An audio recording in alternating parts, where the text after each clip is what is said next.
12টা স্টেটে আর ইউনিয়ন টেরিটরিতে হচ্ছে, কোথাও কেউ আত্মহত্যা করছে না। ওনাদের এখানেই আত্মহত্যার এক ব্যামো চেপে বসেছে। এটা তৃণমূলের একটা নতুন রোগ হয়েছে, এসআইআর আতঙ্ক আর আত্মহত্যা রোগ। ওনাদের এখানেই আত্মহত্যার এক ব্যামো চেপে বসেছে। এটা তৃণমূলের একটা নতুন রোগ হয়েছে, এসআইআর আতঙ্ক আর আত্মহত্যা রোগ। কোনো বড় ডাক্তারবাবুদের কাছে যান, গিয়ে পরামর্শ করুন এর কি ওষুধ পাওয়া যায়।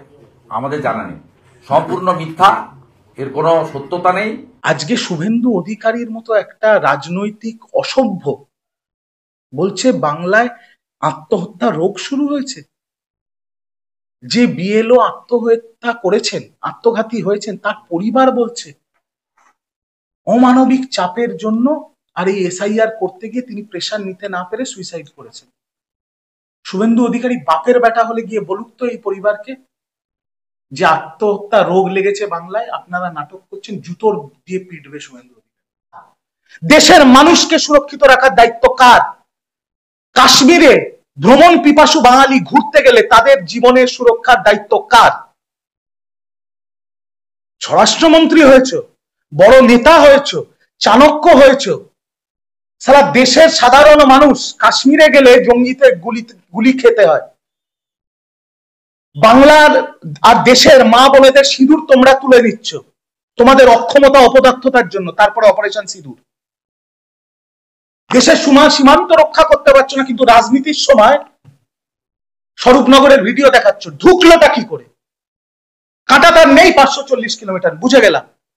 শুভেন্দুর কথা ধরে নিলাম মমতা ব্যানার্জি জমি দেয়নি, বিএসএফ ছিল না। এই প্রশ্নটা শুভেন্দুকে করুন। আর শুভেন্দু অধিকারী যদি বাপের বেটা হয়, তাহলে শুভেন্দু অধিকারী বলবে ওই 540 কিলোমিটারে বিএসএফ নেই। এসআইআর পরে যদি তৃণমূলের আসন সংখ্যা বাড়ে বা বিজেপি যদি 50-এর মধ্যে থাকে, তাহলে ও রাজনীতি থেকে অবসর নিয়ে নেবে। বাপের বেটা হলে এই চ্যালেঞ্জটা অ্যাকসেপ্ট করবে। বিজেপি যখন একদিকে লাফাচ্ছে যে শয়ে শয়ে বাংলাদেশি ভারত ছেড়ে বা বাংলা ছেড়ে বাংলাদেশে ফেরত চলে যাচ্ছে, তো প্রথম প্রশ্নটা হচ্ছে এই শয়ে শয়ে বাংলাদেশি ভারতবর্ষে আর বাংলায় ঢুকলো কি করে? এসআইআর আতঙ্কে এই রাজ্যে মৃত্যুর মতো ঘটনা ঘটেছে। এবার যারা এই এসআইআর কাজটা পরিচালনা করেন অর্থাৎ বিএলও, তাদের মৃত্যু, গলায় ফাঁস লাগিয়ে আত্মহত্যা করেছেন একজন। মমতা বন্দ্যোপাধ্যায় সেই নিয়ে টুইটও করেছেন। কি বলবেন এই মর্মান্তিক ঘটনা নিয়ে? দেখুন, আমার প্রথম প্রশ্ন হচ্ছে এত তাড়াহুড়ো কিসের? এসআইআর এত তাড়াহুড়ো কিসের? অভিষেক বন্দ্যোপাধ্যায় তো বলেছিলেন সারা দেশে এসআইআর করুন, লোকসভা ডিসলভ করে দিন, আমাদের তো কোনো আপত্তি নেই। এত তাড়াহুড়ো বাংলায় কেন? আর এসআইআর ঘোষণা হওয়ার পর থেকে আজকে যখন আমি আপনাকে ক্যামেরায় এই বাইকটা দিচ্ছি, 28 জন মানুষের মৃত্যু হয়েছে। এর দায় কার? জ্ঞানেশ কুমার, নির্বাচন কমিশন, শুভেন্দু অধিকারী না বিজেপি? কাউকে তো দায় নিতে হবে। 28টা প্রাণ চলে গেল। আর যেটা এখনো খবরে আসেনি, এই সন্ধ্যেবেলা কুদঘাটে একজন বৃদ্ধা এই এসআইআর আতঙ্কে গায়ে আগুন লাগিয়েছে। এই মৃত্যুগুলো তো দায় নিতে হবে। আজকে শুভেন্দু অধিকারীর মতো একটা রাজনৈতিক অসভ্য বলছে বাংলায় আত্মহত্যা রোগ শুরু হয়েছে।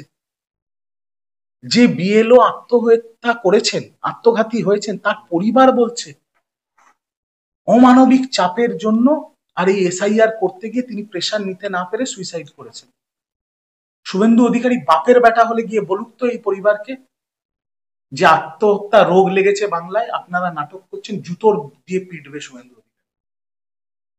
ছি ছি ছি ছি ছি, কত বড় নোংরা কথা এটা। এই এসআইআর এর নামে আতঙ্ক শুরু করেছিল এই শুভেন্দু অধিকারী। 1.5 কোটি মানুষকে বার করে দেবো।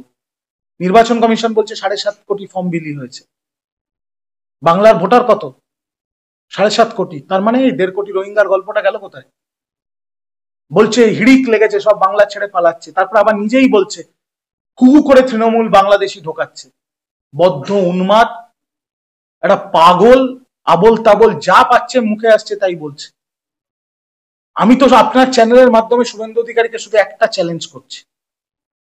শুভেন্দু অধিকারী বারবার বলছেন এসআইআর হচ্ছে, এসআইআর হবে, সব বাংলাদেশি রোহিঙ্গাকে বার করে দেবে, মমতা ব্যানার্জির ভোট ব্যাংক সব পালিয়ে যাবে বাংলাদেশে, আর বিজেপির সরকার আসবে। এই বলছে তো? আমি শুভেন্দুকে চ্যালেঞ্জ করছি, শুভেন্দু যখন এই ডায়লগটা দেবে তার সাথে একটা লাইন শুধু যোগ করে দিই যে এসআইআর হওয়ার পরে, শুভেন্দুর কথা অনুযায়ী সব রোহিঙ্গা বাংলাদেশি পালিয়ে যাওয়ার পরে আমি আপনাকে বলছি তৃণমূল একটা হলেও আসন বাড়াবে 2021 থেকে, আর বিজেপি 50-এর গন্ডি পেরোবে না।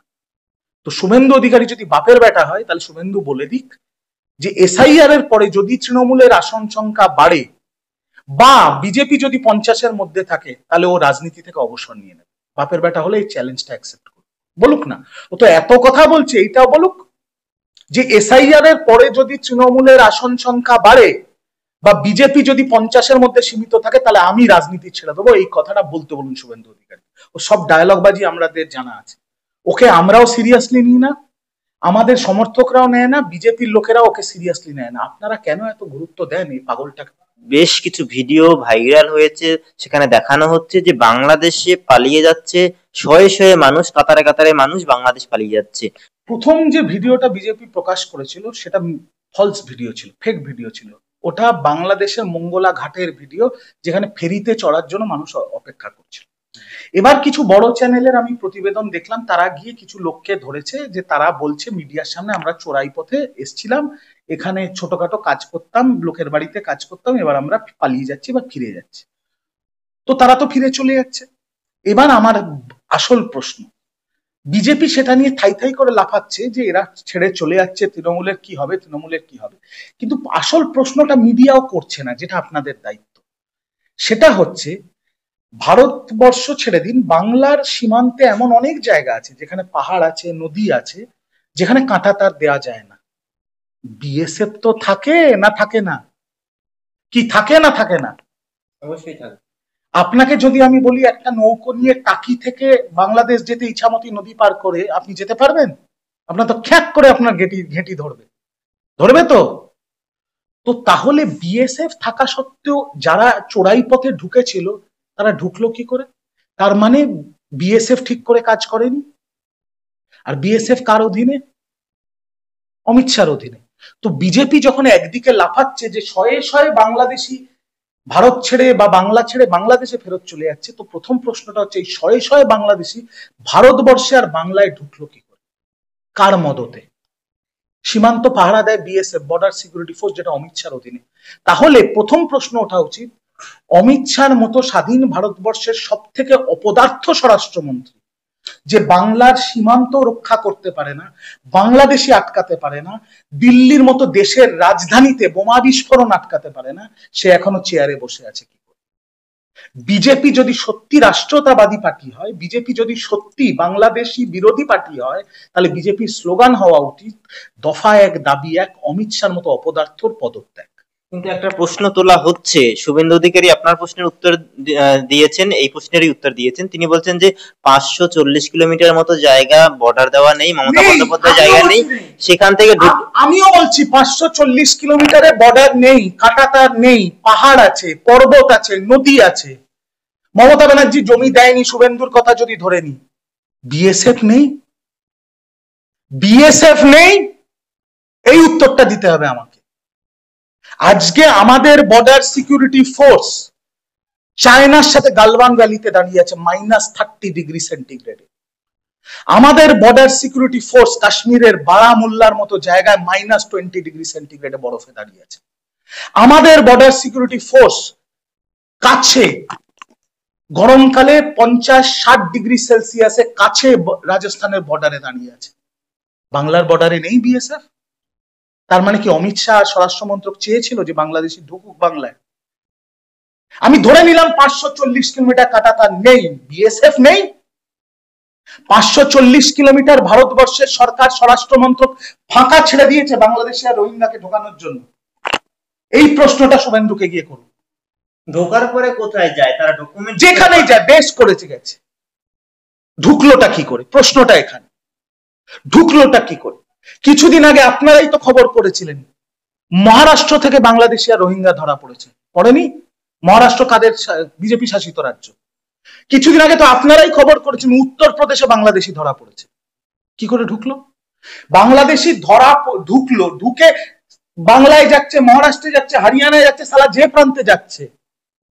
ভারতবর্ষের সীমান্তকে সুরক্ষিত রাখার দায়িত্ব কার? দেশের রাজধানীকে সুরক্ষিত রাখার দায়িত্ব কার?